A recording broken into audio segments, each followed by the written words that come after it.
안녕하세요, 여러분. 저는 부산에서 평생을 살아온 박정희입니다. 올해로 71살, 35년 동안 노인 상담사로 일하며 수천 명의 어르신들 이야기를 들어왔지요. 그런데 정작 제가 비슷한 처지가 될 줄은 꿈에도 몰랐습니다. 어머니, 제 말씀 오해하지 마시고 들어보세요. 요양원 알아보는 건 어떨까요? 제가 미리 몇 군데 살펴봤는데 시설도 괜찮더라고요. 아마 이 말을 듣고 계신 많은 분들이 비슷한 경험이 있으실 겁니다. 저도 퇴직 후 1년 만에 양쪽 무릎 인공관절 수술을 받고 이런 말을 들었을 때 가슴이 철렁 내려앉았습니다. 평생 상담해온 어르신들의 서러운 표정이 눈앞에 스쳐 지나갔으니까요. 요양원 월 250만 원, 간병인 월 400만 원, 자식들과 함께 살며 눈치 보는 살. 이 모든 선택지가 저는 너무나 끔찍했습니다. 그런데 놀랍게도 이 모든 문제를 월 20만 원으로 해결할 수 있는 방법이 있었습니다. 오늘 저는 제 경험을 바탕으로 노후의 자식들에게 짐이 되지 않으면서도 당당하게 살 수 있는 방법을 여러분께 알려드리려 합니다. 요양원도 간병인도 자식도 아닌 새로운 선택지가 있습니다. 끝까지 들어주시고 이 정보가 필요한 다른 분들에게도 꼭 공유해 주세요. 자, 이제 제 이야기를 시작할게요. 평생 노인 상담을 담당했던 상담사가 어떻게 자신의 노후를 지키게 되었는지 끝까지 함께 해주세요.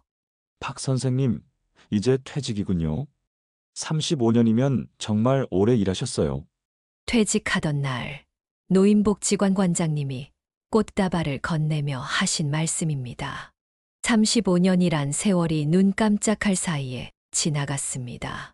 그동안 저는 수천 명의 어르신들을 만났습니다. 오랫동안 상담해 드린 분들은 명절마다 떡도 가져오시고 직접 담근 김치도 놓고 가셨지요. 어르신들의 사연을 들으면서 가장 많이 들었던 말은 이거였습니다. 박 선생, 나 같은 꼴 절대 당하지 마. 최영자 할머니는 82살이었는데 자식 넷을 키우고 집까지 다 물려줬지만 결국 요양원에 오셨습니다. 첫 상담 때 할머니가 제 손을 꼭 잡으며 하신 말이 아직도 귓가에 맴돕니다. 처음엔 일주일에 한 번씩 온다더니 석 달 지나니까 명절에만 오더라고. 이젠 전화도 잘 안 받아. 내가 평생 모은 돈 다 줬는데. 이런 이야기는 한두 번이 아니었습니다.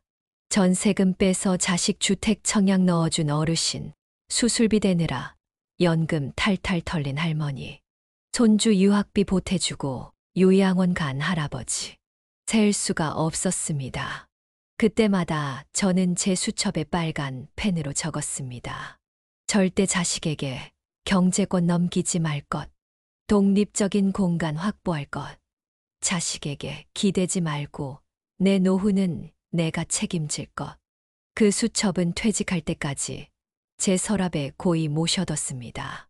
그런데 참 웃기죠.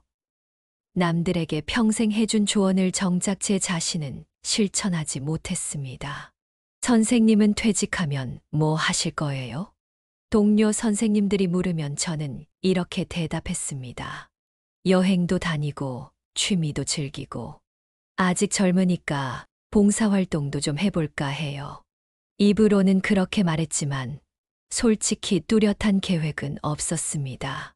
그저 아프지만 말자라는 생각뿐이었죠. 그런데 세상 일이 어디 마음대로 되나요? 퇴직하고 1년도 안 돼서 무릎이 아프기 시작했습니다. 처음엔 나이 든 사람은 다 그렇지라고 넘겼습니다. 파스 붙이고 약 먹고 찜질하고. 그래도 계속 아프니까 병원에 갔더니 의사가 심각한 표정으로 말하더군요. 박정희님, 검사 결과가 나왔는데 양쪽 무릎 관절이 많이 닳았네요. 연골이 거의 없어요. 인공관절 수술이 필요합니다. 그 말을 듣는 순간 머리가 하얘졌습니다. 이게 남의 일이 아니라 제 일이 되니 정말 막막했습니다. 평생 남 이야기 들어주던 사람이 이제는 도움이 필요한 사람이 된 거죠. 수술 후 재활이 쉽지 않았습니다. 양쪽 무릎을 동시에 수술하니 화장실 가는 것조차 누군가의 도움이 필요했습니다. 퇴원할 때가 되자 큰아들 준호가 제안했습니다. 어머니, 우리 집으로 가시죠. 당분간은 혼자 지내기 힘드실 텐데. 거절할 수가 없었습니다. 혼자서는 아무것도 할 수 없는 상태였으니까요. 그렇게 큰아들네 집으로 가게 되었습니다. 처음 일주일은 정말 좋았습니다. 준호도 며느리 수진이도 제게 친절했고 손주들도 할머니가 왔다고 좋아했습니다. 그런데 차츰 분위기가 달라지기 시작했습니다. 어머니, 제가 오늘은 회식이 있어서 늦어요. 아, 어머니, 저도 오늘 야근이라. 아이들 저녁은 냉장고에 반찬 있으니까 좀 챙겨주세요. 점점 더 혼자 있는 시간이 많아졌습니다. 손주들은 할머니가 텔레비전 보는 거실보다 자기 방에 있는 걸 더 좋아했고, 며느리는 표정이 점점 굳어갔습니다. 한 번은 화장실에 가려고 방에서 나왔다가 부엌에서 들려오는 며느리의 전화 통화를 듣게 됐습니다. 엄마, 나 진짜 답답해서 못 살겠어. 시어머니 오시고 난 뒤로 집안 분위기가 완전히 바뀌었어. 애들도 친구도 못 데려오고 남편도 집에 안 들어오려고 해. 그래도 시어머니인데 어쩌겠어. 조금만 참아. 아니, 나도 처음엔 그랬는데 요즘 요양원 알아보고 있어. 250만 원이면 좋은 데 들어갈 수 있대. 어차피 재활 끝나면 가셔야 할 텐데 조금 일찍 가시는 게 낫지 않을까 싶어. 가슴이 철렁 내려앉았습니다. 그 순간 제가 35년간 상담했던 모든 어르신들의 얼굴이 스쳐 지나갔습니다. 그분들이 제게 했던 하소연, 그 눈물, 그 서러움. 이제는 제가 그 자리에 서 있었습니다. 상담사님, 자식들이 나를 요양원에 보냈어요. 평생 자식 위해 살았는데 이제는 짐이래요. 박 선생님, 나 같은 꼴 절대 당하지 마세요. 수없이 들었던 그 말들이 이제는 현실이 되어 제게 돌아왔습니다. 침대에 누워 천장을 바라보며 생각했습니다. 내가 평생 노인 상담하며 이렇게 될 줄 알았으면서 왜 내 노후는 준비 안 했을까? 그 순간 결심했습니다. 더 이상 자식 눈치 보며 서럽게 살지 않겠다고. 요양원에서 쓸쓸히 여생을 보내지 않겠다고. 내 삶은 내가 책임지겠다고. 하지만 쉽지 않았습니다. 경제적으로도 건강상으로도 독립이 어려웠으니까요. 간병인을 구하자니 한 달에 400만 원이 넘게 들었고, 혼자 살자니 무릎이 아직 불편했습니다. 저는 35년 단의 노인 상담사 경험을 총동원해 다른 해결책을 찾기 시작했습니다. 큰아들 집에서 한 달이 지났을 때 저는 더 이상 견딜 수 없었습니다. 특히 며느리의 날카로워진 눈빛과 짧아진 대화가 너무 부담스러웠습니다. 준호야, 엄마 이제 좀 나아졌으니까 작은 딸네 집에도 가볼까 해. 아들은 잠시 당황하다가 이내 안도하는 표정을 지었습니다. 아, 그러세요? 미나네도 좋아하겠네요. 언제 모셔다 드릴까요? 그 모셔다 드릴까요라는 말에서 저는 아들의 진심을 읽을 수 있었습니다. 빨리 가셨으면 좋겠다는. 다음 날 준호는 저를 작은 딸 미나네로 데려다 주었습니다. 차 안에서 준호는 조심스럽게 말을 꺼냈습니다. 어머니, 수진이가 잘 모시지 못한 것 같아 미안해요. 좁아서 불편하셨죠? 아니야, 괜찮아. 너희들도 바쁘고 아이들도 있는데 신경 쓰였을 거야. 제 말에 준호는 쓴웃음을 지었습니다. 그래도 어머니, 미나네는 신혼이라 더 불편하실 수도 있어요. 그래서 저희가 좋은 요양원 몇 군데 알아봤어요. 요즘 시설이 정말 좋은 곳들이에요. 한 달에 250만 원 정도면 어머니 연금으로 충분히. 그 순간 제 심장이 멎는 듯 했습니다. 아들은 이미 저를 처분할 계획을 세우고 있었던 겁니다. 준호야, 난 아직 요양원 갈 생각 없어. 내가 평생 노인 상담했는데 그곳이 어떤 곳인지 누구보다 잘 알아. 하지만 어머니 혼자 사시는 것도 위험하고 내가 언제 혼자 살겠다고 했니? 미난에 가서 좀 지내다가 내 건강 좀 더 좋아지면 그때 천천히 생각해 볼게. 준호는 더 이상 말을 잇지 못했습니다. 미난에 도착했을 때 사위 동주는 출근 중이었고 미나만 집에 있었습니다. 딸은 반갑게 저를 맞아주었습니다. 엄마, 드디어 왔네요. 준비해둔 방 있어요. 미나는 작은 방을 보여주었습니다. 신혼집이라 공간이 넉넉지 않았지만 딸이 정성껏 준비한 흔적이 보였습니다. 처음 며칠은 괜찮았습니다. 미나는 제가 불편하지 않게 배려했고 퇴근 후에는 함께 드라마도 보고 이야기도 나눴습니다. 하지만 점점 이 집에서도 분위기가 달라지기 시작했습니다. 엄마, 오늘 회사에서 회식이 있어서 냉장고에 반찬 있으니까 알아서 드세요. 그래, 딸. 너무 늦지 말고 와. 사위 동준도 처음엔 예의 바르게 행동했지만 점점 말수가 줄더니 결국엔 인사도 건성으로 하게 되었습니다. 어느 날 밤 방문 너머로 미나와 동준의 말다툼 소리가 들렸습니다. 당신 어머니 언제까지 여기 계시게 할 거야? 내가 결혼할 때 이렇게 될 줄 알았으면. 그럼 어쩌라고? 내 엄마 아프신데 어디로 모시라고? 큰오빠네도 있잖아. 오빠네도 힘들대. 어머니 요양원 보내자고 하던데. 요양원? 글쎄 그거 비용이 만만치 않을 텐데. 엄마 연금이랑 우리가 조금씩 보태면 되지 않을까? 저는 이불을 뒤집어 쓰고 눈물을 흘렸습니다. 평생 자식들 뒷바라지 아니라 내 노후는 생각도 못했습니다. 그리고 정작 제가 도움이 필요할 때 자식들은 저를 짐으로 여기고 있었습니다. 다음 날 아침 미나는 평소보다 더 밝게 저를 대했습니다. 마치 어젯밤 대화를 들었을까봐 불안한 듯한 태도였습니다. 엄마, 오늘 기분 어때요? 무릎은 좀 나아졌어요? 응, 조금씩 나아지고 있어. 다행이네요. 엄마, 사실 오빠가 어제 전화했는데 말이 나온 김에 요양원 몇 군데 알아봤대요. 좋은 곳들이에요. 엄마 연금으로 충분히. 이번엔 딸마저 더 이상 들을 필요가 없었습니다. 두 자식 모두 똑같은 말을 하고 있었으니까요. 미나야, 엄마 요양원은 안 갈 거야. 엄마, 그게 아니라 엄마 건강 상태가 걱정돼서 그래요. 우리가 돌봐드리기 힘들잖아요. 돌봐달란 적 없어. 그냥 잠시 머물 곳이 필요했을 뿐이야. 그래도 엄마, 나중에 더 아프시면 어떡해요? 요양원은 전문가들이 24시간. 미나야, 엄마가 35년 동안 요양원에 계신 어르신들 상담해 왔어. 그곳이 어떤 곳인지 너보다 100배, 1000배 더 잘 알아. 이제 그만 얘기하자. 딸은 입을 다물었지만 표정에서 불만이 역력했습니다. 그날 저녁 저는 짐을 싸기 시작했습니다. 미나가 놀란 표정으로 물었습니다. 엄마, 뭐 하시는 거예요? 집에 갈 거야. 아니, 갑자기 왜요? 무슨 일 있었어요? 특별한 일은 없어. 그냥 엄마가 이제 너희한테 더 이상 부담 주기 싫어서. 엄마, 그게 무슨 말이에요? 누가 부담이래요? 말로는 안 해도 너희 눈빛에 행동에 다 보여. 엄마도 남의 집 눈치 보며 사는 게 피곤해. 그래도 엄마 혼자는 위험하잖아요. 아직 무릎도 완전히 안 나았는데.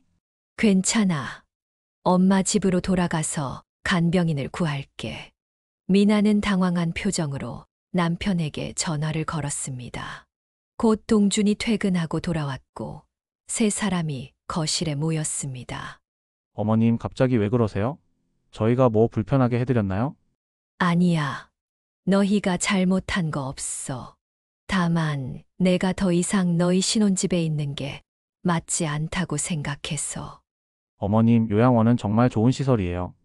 저희 어머니도 3년째 계시는데 아주 만족하세요. 그 말에 제 가슴이 찔렸습니다. 사위의 어머니도 요양원에 계시다니.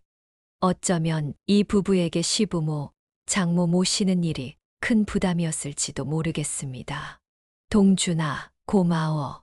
하지만 난 내 선택을 했어. 집으로 돌아갈 거야. 그럼 간병인은 한 달에 400만 원이 넘게 들 텐데요. 그건 내가 알아볼게. 다음 날 아침 미나 부부는 출근 준비를 하며 어색한 분위기를 만들었습니다. 그때 초인종이 울렸습니다. 누구세요? 문을 열자 준호가 서 있었습니다. 오빠 왜 왔어? 어머니 모시러 왔어. 준호는 제게 다가와 말했습니다. 어머니, 짐 다 챙기셨어요?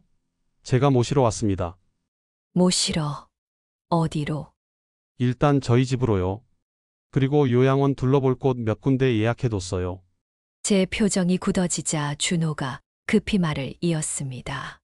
아니, 그냥 구경만 하시라고요. 마음에 안 드시면 안 가셔도 돼요. 이제 저는 확실히 깨달았습니다.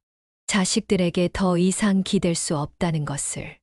제가 소중히 여겼던 가족의 유대감은 이런 현실적인 문제 앞에서 너무나 쉽게 무너져 버렸습니다.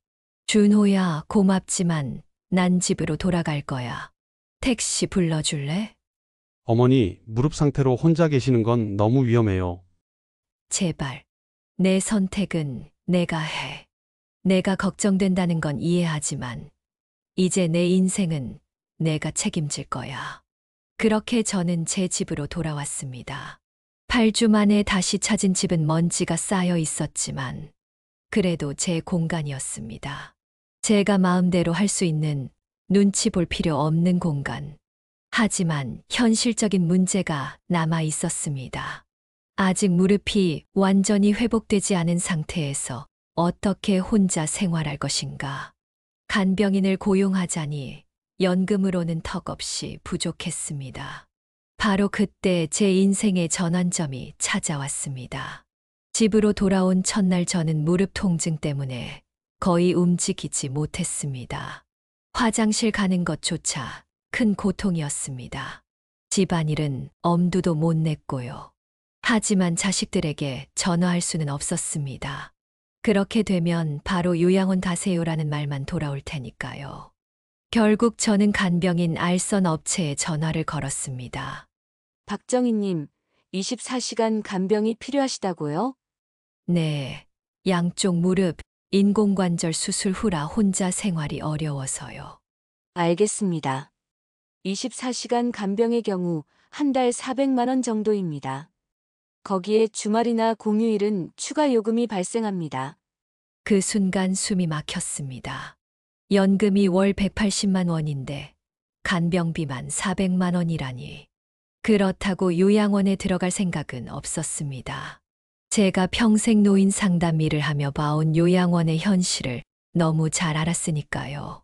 좀 더 저렴한 옵션은 없을까요? 하루 12시간만 필요하시면 한 달에 200만 원 정도예요. 그래도 제 연금으로는 감당하기 힘든 금액이었습니다. 하지만 어쩔 수 없었습니다. 일단 석 달만이라도 간병인을 써보기로 했습니다. 무릎이 좀 나아지면 그때부터는 혼자서도 생활할 수 있을 거라고 생각했으니까요. 네, 일단 12시간 간병으로 해주세요. 다음 날부터 간병인 김 씨가 오게 되었습니다. 60대 초반의 여성으로 꽤 경험이 많아 보였습니다. 안녕하세요, 박정희님. 제가 앞으로 도와드릴 김영숙입니다. 네, 잘 부탁드립니다. 처음 며칠은 괜찮았습니다. 김 씨는 집안일도 틈틈이 해주고 제가 화장실 가는 것도 도와주었습니다. 하지만 일주일쯤 지나자 문제가 생기기 시작했습니다. 제가 내일은 나오기 좀 어려울 것 같아요. 대신 다른 분이 오실 거예요. 아, 그러세요. 알겠습니다. 다음 날 온 간병인은 20대 중반의 젊은 여성이었습니다. 경험이 적어서인지 제 상태를 잘 이해하지 못했고 화장실 동행도 불편했습니다. 할머님, 죄송한데 내일부터는 또 다른 분이 오실 거예요. 이런 식으로 간병인이 자주 바뀌기 시작했습니다. 매번 새로운 사람에게 제 상태와 집안 상황을 설명하는 게 너무 힘들었습니다. 게다가 어떤 날은 간병인이 아예 오지 않기도 했습니다. 죄송합니다. 박정희님, 오늘 배정된 간병인이 급한 일이 생겨서 못 온다고 합니다. 내일은 정상적으로 올 겁니다. 그날 저는 하루 종일 침대에서 나오지 못했습니다. 물 한 잔 마시려고 부엌에 가다가 넘어질 뻔한 적도 있었습니다. 그렇게 한 달이 지나자 12시간 간병비로 200만 원 넘게 나갔습니다. 연금 180만 원으로는 턱없이 부족해 적금을 깨서 메웠습니다. 그런데 더 큰 문제는 따로 있었습니다. 간병인이 집에 있는 동안 제 사생활이 전혀 없다는 점이었습니다. 가족도 아닌 남이 항상 내 집에 있는 느낌이 너무 불편했습니다. 지인들이 찾아와도 편하게 대화할 수 없었고, 텔레비전도 내 마음대로 볼 수 없었습니다. 화장실 가는 것조차 누군가의 도움을 받아야 했으니 인간으로서의 존엄성이 무너지는 느낌이었습니다. 결국 자식들에게 전화를 걸어 도움을 청하기로 했습니다. 준호가 제 집으로 찾아왔습니다. 어머니, 제가 말했잖아요. 혼자 생활하시기 힘들다고. 알았다. 준호야, 내 말이 맞았어. 그럼 이제 요양원 한 번이라도 가보실래요? 정말 좋은 곳들이. 저는 잠시 침묵했다가 고개를 끄덕였습니다. 요양원이 유일한 선택지인 것처럼 보였으니까요. 다음 날 준호는 저를 행복요양원이라는 곳으로 데려갔습니다. 외관은 호텔처럼 깨끗하고 고급스러웠습니다. 로비에는 꽃이 가득했고 직원들은 모두 미소를 짓고 있었습니다. 어서 오세요, 박정희님. 저희 행복요양원을 찾아주셔서 감사합니다. 원장이 직접 나와 저를 맞이했습니다. 그는 시설을 안내하며 자랑스럽게 설명했습니다. 저희는 24시간 간호사가 상주하고 있고 의사도 매일 방문합니다. 식사는 영양사가 직접 개개인의 건강 상태에 맞춰 준비하고요. 시설은 정말 훌륭했습니다. 넓은 방, 깨끗한 화장실, 다양한 프로그램이 있는 활동실.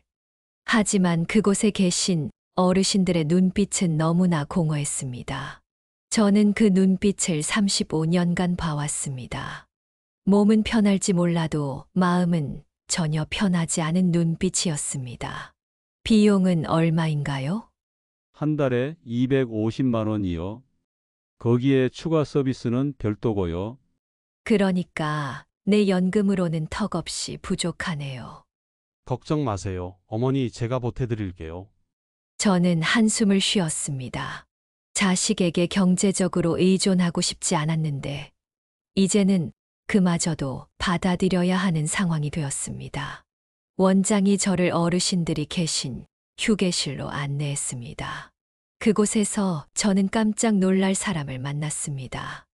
박 선생님. 지팡이를 짚고 있는 이씨 할머니였습니다. 제가 5년 전에 상담해 드렸던 분이었습니다. 할머니, 여기 계셨군요. 원장이 잠시 자리를 비켜주었고 저는 이 할머니와 대화를 나눌 수 있었습니다. 선생님까지 여기 오시게 됐나요? 아니요. 아직은 구경만 온 거예요. 어떠세요? 여기 생활은? 할머니는 주변을 둘러본 후 작은 목소리로 말씀하셨습니다. 처음엔 괜찮았어요. 깨끗하고 밥도 잘 나오고. 그런데 자식들이 점점 안 오더라고요. 처음엔 일주일에 한 번씩 왔는데 이제는 명절에도 잘 안 와요. 그랬군요. 그리고 여기 생각보다 감옥 같아요. 모든 일과가 정해져 있어요. 몇 시에 일어나서 몇 시에 밥 먹고 몇 시에 텔레비전 보고. 내 마음대로 할 수 있는 게 하나도 없어요. 할머니의 눈에서 눈물이 흘러내렸습니다. 박 선생님, 제발 여기 오지 마세요. 아직 선택권이 있으실 때 다른 방법을 찾아보세요. 그 순간 제 마음이 확고해졌습니다. 절대로 요양원에 가지 않겠다고 말이죠. 비록 간병인을 쓰는 것도 자식들과 함께 사는 것도 쉽지 않았지만 적어도 제 자유와 존엄성은 지킬 수 있었으니까요. 준호에게 말했습니다. 준호야, 고맙지만 요양원은 안 갈래. 어머니, 왜요? 시설 너무 좋잖아요. 시설이 문제가 아니야. 엄마는 여기서 살 수 없어. 집으로 돌아오는 차 안에서 준호는 계속 저를 설득하려 했습니다. 하지만 제 마음은 이미 정해졌습니다. 절대로 요양원에 가지 않고 더 이상 자식들에게 의존하지도 않을 것이라고요. 하지만 간병인 비용도 감당하기 어려운 상황에서 제가 할 수 있는 선택은 대체 무엇이었을까요? 집에 도착해 준호를 돌려보낸 후 저는 창밖을 바라보며 한참을 생각에 잠겼습니다. 요양원 비용 250만 원, 간병인 비용 200만 원에서 400만 원, 연금은 180만 원. 어떻게 해도 제 힘만으로는 해결할 수 없는 비용이었습니다. 방법이 있을 거야. 반드시 있을 거야. 그날 밤 저는 노인복지 관련 자료를 뒤적이며 밤을 샜습니다. 35년간의 경험을 총동원해 다른 대안을 찾기 위해서였죠. 그리고 마침내 제 인생을 바꿀 해결책을 발견했습니다. 다음 날 아침 저는 집 근처 주민센터에 갔습니다. 노인복지 관련 정보를 더 얻고 싶었거든요. 휠체어를 빌려 타고 갔는데 다리가 아픈 상태로 가기가 쉽지 않았습니다. 박정희님, 오랜만이네요. 퇴직하셨다고 들었어요.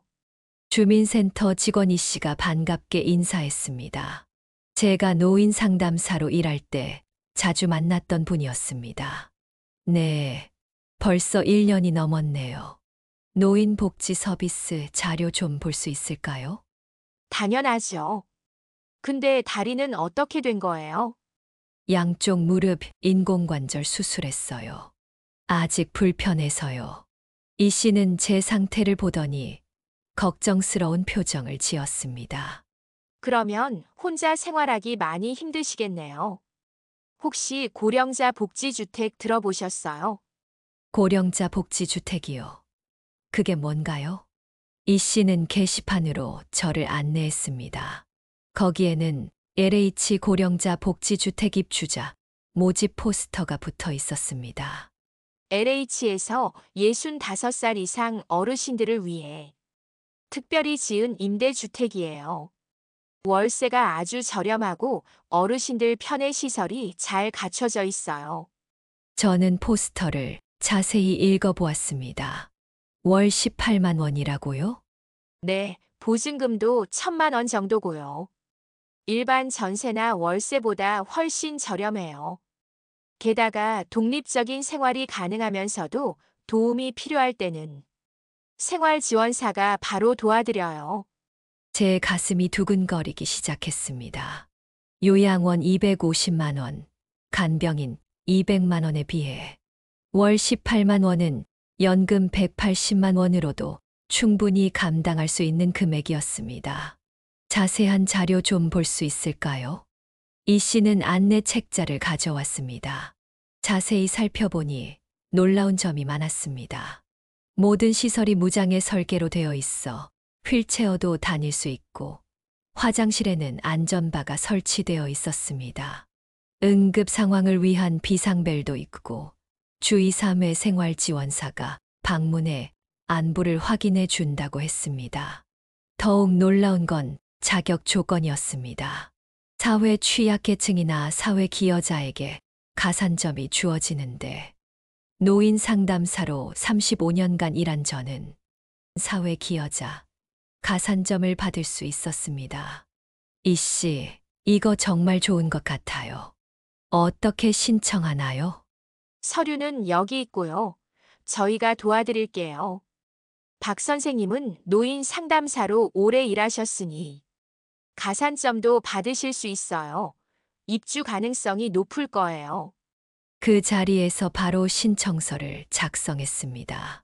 기대와 설렘이 가득했지만 한 가지 큰 문제가 있었습니다. 현재 살고 있는 집은 전세였는데 그 전세금을 돌려받아서 보증금으로 써야 했습니다. 그런데 그 전세금을 자식들이 탐내고 있다는 사실을 알고 있었죠. 집에 돌아와서 준호에게 전화를 걸었습니다. 준호야, 엄마가 좋은 소식이 있어. LH 고령자 복지주택이라고 들어봤니? 엄마가 오늘 신청했어. 전화기 너머로 잠시 침묵이 흘렀습니다. 복지주택이요? 어머니, 그런데 보내드릴 수 없어요. 아무리 좋다고 해도 요양원만큼 안전할 수는 없잖아요. 요양원은 안전할지 몰라도 인간답게 살 수 없어. 복지주택은 내 공간이 있고 도움도 받을 수 있어. 게다가 월 18만 원이면 내 연금으로 충분하고. 18만 원이요? 그렇게 싸다고요? 준호의 목소리에서 의심이 느껴졌습니다. 응, 국가에서 지원하는 거라 그런가 봐. 노인 상담사 경력 덕분에 가산점도 있어서 입주 가능성이 높대. 어머니, 좀 더 알아보고 결정하시는 게 어떨까요? 그러면 지금 집 전세금은 어떻게 하실 건가요? 바로 그 질문이었습니다. 전세금. 자식들이 가장 관심 있어 하는 부분이었죠. 보증금으로 일부 쓰고 나머지는 내 노후 자금으로 쓸 거야. 어머니, 그것보다는 혹시 요양원 비용으로 쓰시는 게 어떨까요? 아니면 저희가 관리해 드릴게요. 결국 자식들은 제 전세금을 노리고 있었던 겁니다. 요양원을 고집하는 것도 자신들이 관리하겠다는 것도 모두 그 때문이었습니다. 다음 날 두 자식이 모두 제 집에 왔습니다. 미나가 걱정스럽게 물었습니다. 엄마, 그 복지주택 정말 괜찮은 거 맞아요? 어떤 사람들이 사는지도 모르잖아요. 다 엄마 같은 어르신들이 사는 곳이야. 무릎 수술한 사람들도 편하게 살 수 있게 설계되어 있대대. 화장실에 안전바도 있고 비상벨도 있어. 준호가 난처한 표정으로 말했습니다. 어머니, 전세금은 어떻게 하실 거예요? 솔직히 민우 대학 등록금이 있어서. 드디어 속내를 드러냈습니다. 손자 민우의 대학 등록금을 제 전세금으로 충당하려는 것이었습니다. 준호야, 너희들 다 컸을 때 엄마가 돈 한 번이라도 달라고 했니? 학자금, 결혼자금 다 너희들이 알아서 했잖아. 이제 와서 엄마 돈 타령하지 마. 그로부터 2주 후 LH 주택공사에서 연락이 왔습니다. 1차 서류 심사에 통과했고 면접 심사 후 최종 선정되었습니다. 입주 날짜는 한 달 후로 정해졌습니다. 자식들에게 연락했을 때 그들의 첫 질문은 전세금에 관한 것이었습니다. 준호는 민우 등록금과 사업 자금으로 필요하다고 했고, 미나는 큰오빠의 사업 자금 때문이라고 했습니다. 저는 단호하게 말했습니다. 엄마 전세금은 엄마 앞으로 돼 있고 엄마가 쓸 거야. 입주일이 되었습니다. 제 평생에서 가장 중요한 결정이었습니다. 이삿짐 센터 직원들이 짐을 운반하는 동안 이 씨가 함께 와서 도와주었습니다. 전세금은 제 통장으로 안전하게 들어왔고 보증금 1,000만 원을 제외한 나머지는 노후 자금으로 따로 보관했습니다. 복지주택은 33제곱미터로 작았지만 아늑했습니다. 모든 시설이 노인을 위해 설계되어 있었습니다. 문턱이 없고 화장실에는 안전 손잡이가 있으며 부엌 싱크대는 휠체어를 탄 채로도 사용할 수 있게 낮았습니다. 같은 층에 사시는 최영숙 할머니를 비롯한 이웃들과 빠르게 친해졌습니다. 모두 저처럼 자식들과의 갈등 끝에 독립을 선택했거나 홀로 남은 분들이었습니다.